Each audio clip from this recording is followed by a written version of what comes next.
So the story is based on a short story by your brother. But how did he build that story? Was it chronological or not chronological? Well, my brother told me the story verbally before he'd finished writing it. And the screenplay is an extrapolation of his basic idea, which I was fascinated by. And he told it to me while we were driving cross-country between Chicago and Los Angeles.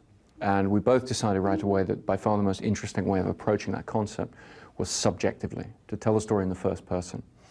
So he went off to write his short story. I went off to write the screenplay. And my solution to telling the story subjectively was to deny the audience the same information that the protagonist is denied. And my approach to doing that was to effectively tell the story backwards. That way, when we meet a character, we don't know, just like the protagonist, how he's met that person, whether he's even met that person before, or whether or not they should be trusted, that kind of thing.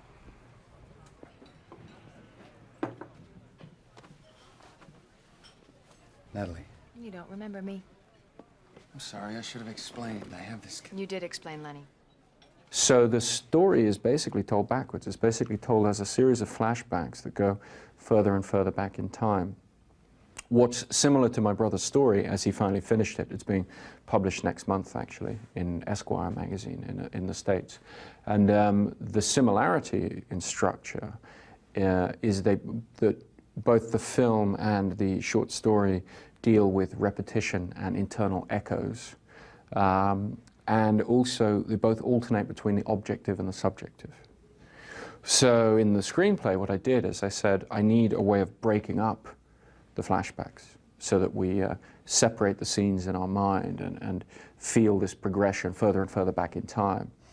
So what I did is I alternated between these color sequences that are intensely subjective. Everything in the color sequences is from Leonard's point of view. We're always in his head, at least to begin with. We alternate with these black and white sequences that, at least to begin with, are objective. They're presented a little bit more in a filmy way. It's black and white, it's grainy. The shots are sometimes overhead, a little bit more distance. It's a more objective view. We don't hear the voice at the other end of the telephone. We're not really in his head. The voiceovers in the color sequence and the black and white sequence are very different. In the color sequence, it's the voice of the mind. It's the first person. It's very much his thoughts as he's thinking them. In the black and white scenes, they sound a bit like interview grabs. You know, a bit like this kind of interview, edited and laid over pictures of him in this room going about his life. So I wanted to introduce this almost documentary style element at the beginning of the film, to give the audience a little bit of information, objective information about how this guy lives his life and what he thinks, and to break up these scenes.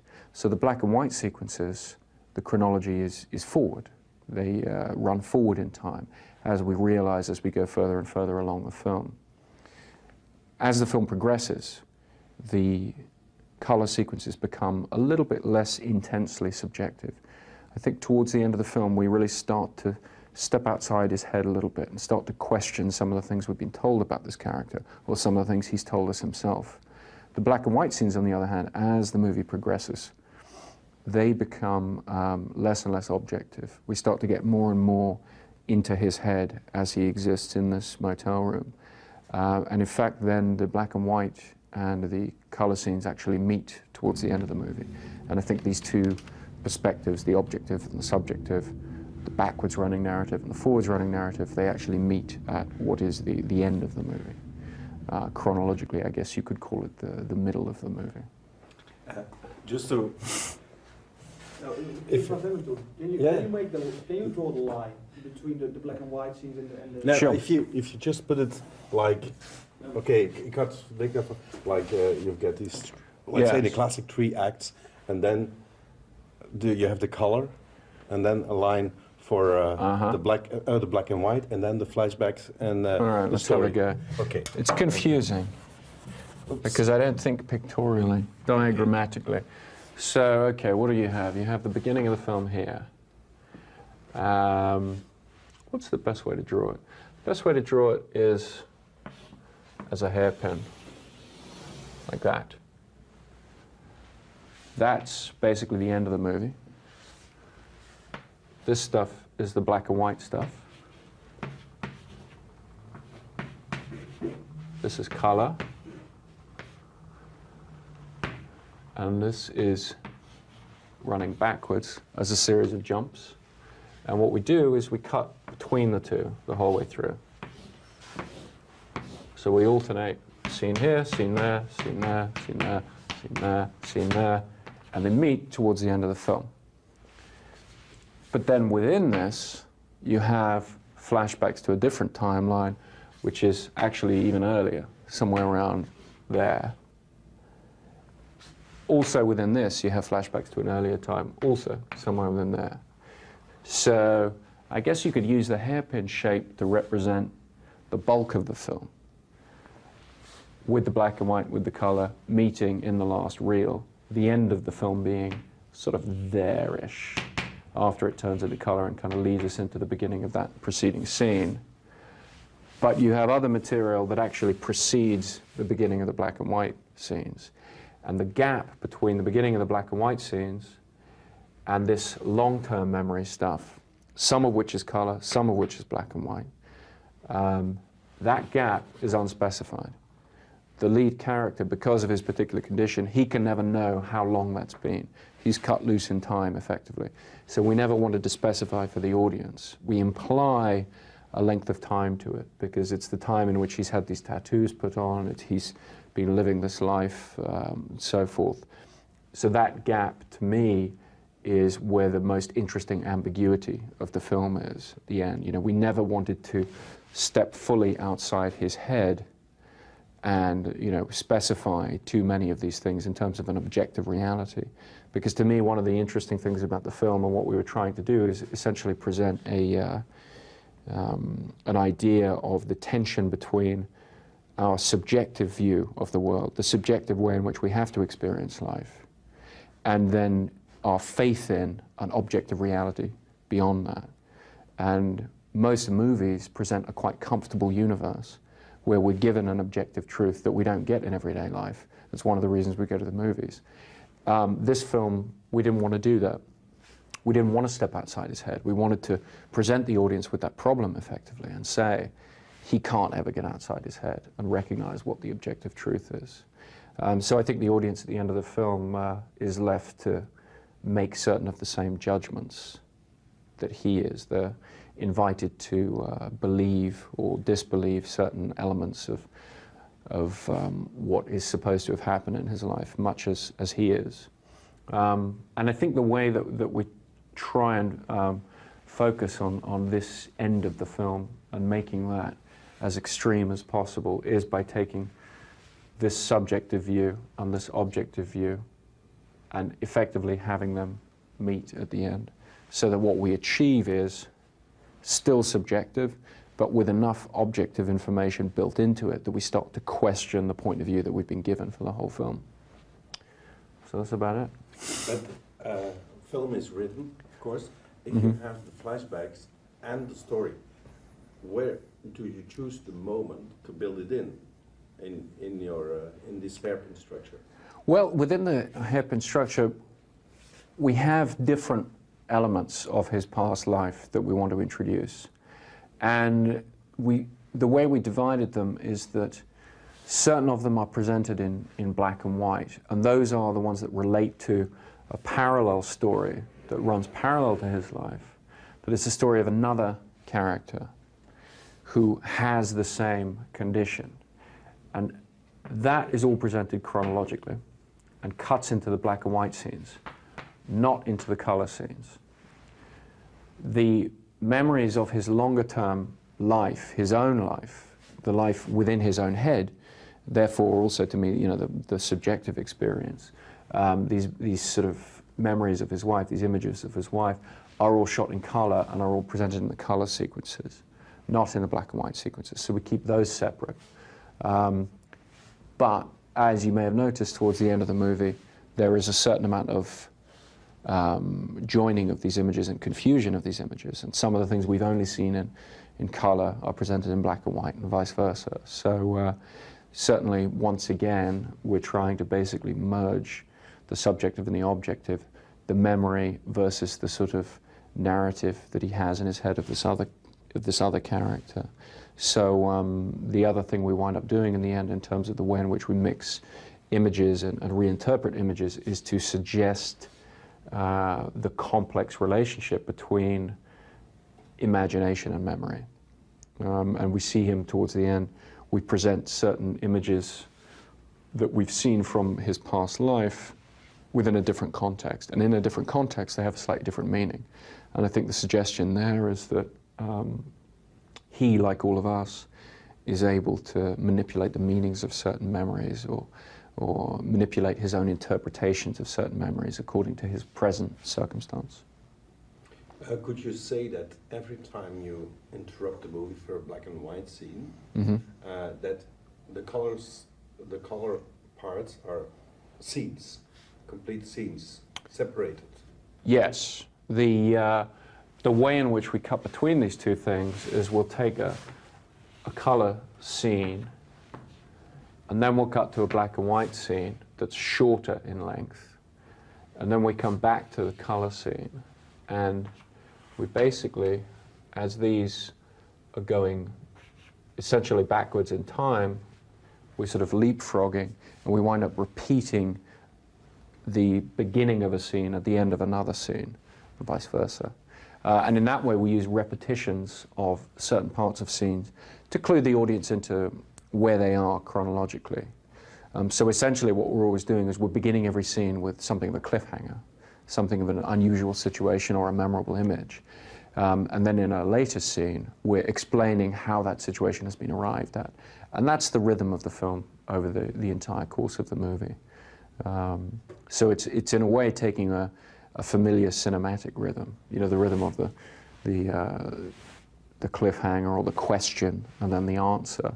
And it's presenting that as an alternating rhythm the whole way through the film. And the black and white, and let's say the black and white parts, if you put them together, can you say this is a sequence, one sequence? Yeah, the black and white stuff is all derived from a forward-running sequence. So if you take these individual black and white scenes, they run forwards. If you stick them together, they actually overlap in the same way that the backwards scenes overlap. It's not quite so obvious when you're watching the movie, but you know, it begins with him sort of shaving his thigh and answering the phone and everything, and in fact, these actions overlap. So there is a suggestion that in fact, and it is the case, that you can stick all these scenes together and achieve one sort of long scene effectively. And that episodic structure was one that I wanted to employ because the overlapping flashbacks of the color sequences, it's a very complex structure.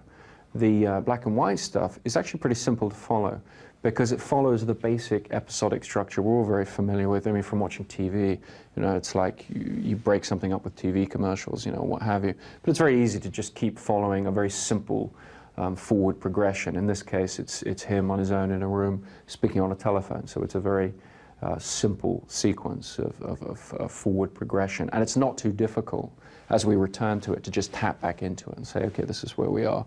We're back here on familiar ground. We're just going to get a bit more information about you know, who he is and you know, what he's discussing on this telephone call. In the beginning, you give information to the audience that the story is backwards. Mm-hmm. And especially in the beginning, you get a little bit more. You go over, let's say, the scene, and you overlap it. But at a certain moment, you stop. But, yes. But when? But the thing is when, because how do you know that the audience will get it at that time?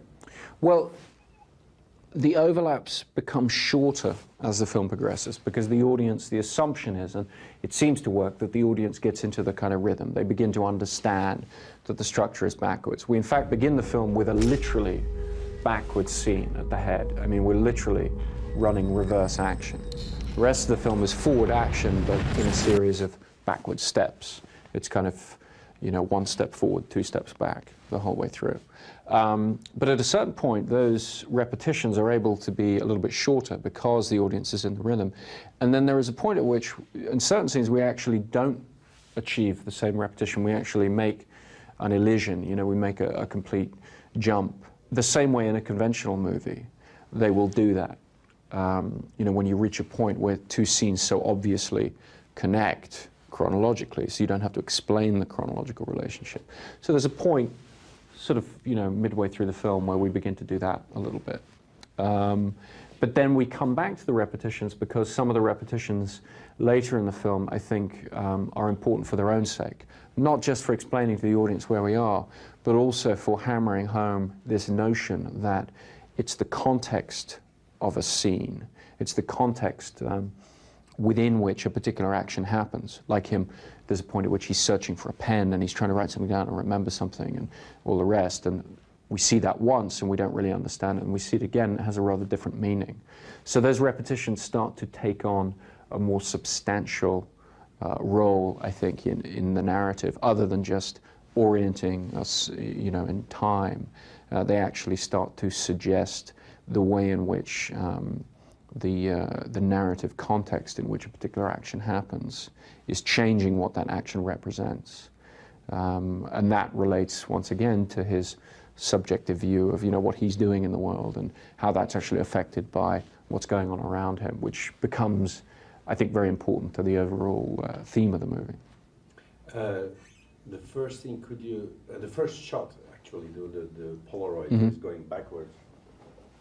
Okay.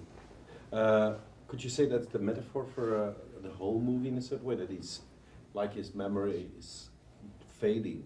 Well, at the beginning of the movie, I was looking for a way into this structure, the way into this storytelling. So what I wanted to do was to show something in reverse to suggest the backwards movement of the film. But the way in which the Polaroid is used through the film is as a replacement for his short-term memory. So it seemed like showing a Polaroid picture undeveloping, showing him or showing the picture undeveloping, showing this information being lost.